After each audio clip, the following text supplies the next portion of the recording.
Alright, so we're at the final video of this series, and I hope what I have shared so far was useful. I will be talking about the show itself and if the ticket was worth it. So the show itself, 1000%.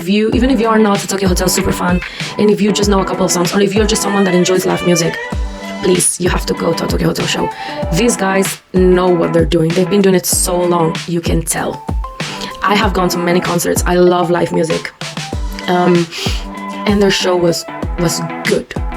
Was up there. Their tours for 2025, like, it was in small venues and stuff like that, but their production. So for example, for reference, in 2024, I saw 30 Seconds to Mars in Manchester, because I live in the UK, in Manchester. And they're a big band, and they still fill up stadiums and stuff, right? And it was in a big arena too. The production of their show was half of Tokio Hotel. It was half entertaining in every aspect. The singer, the other members of the band, the actual stage, the lighting, like, is good. Tokio Hotel was really good. So I would rate it a 5 out of 10, and Tokio Hotel was like a 9 out of 10. Like a 9. If it had been a bigger arena, and it had been, I cannot even imagine what these guys would do. But for being such a small venues, absolutely knocked out of the park. And that is not only my opinion as a fan, but also as just like someone that enjoys live shows just in general. But also my husband and my little brother were there in the show. Like, they didn't do the VIP experience, but they were in the crowd with a general entry, and they both said that it was good.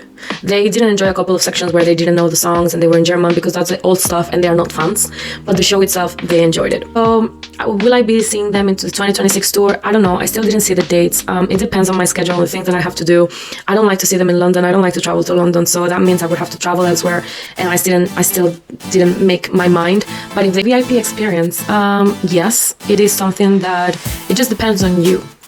I think it's worth doing at least once if you can afford it, and if you are like a proper fan, like, if you are thinking like, I'm not that much of a fan, but maybe I give it a go, then maybe not, because I think there's enough time with them with other upgrades.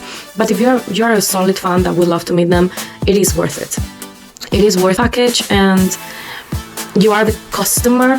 It's a 50-50 experience, so I think you also make it what you make it.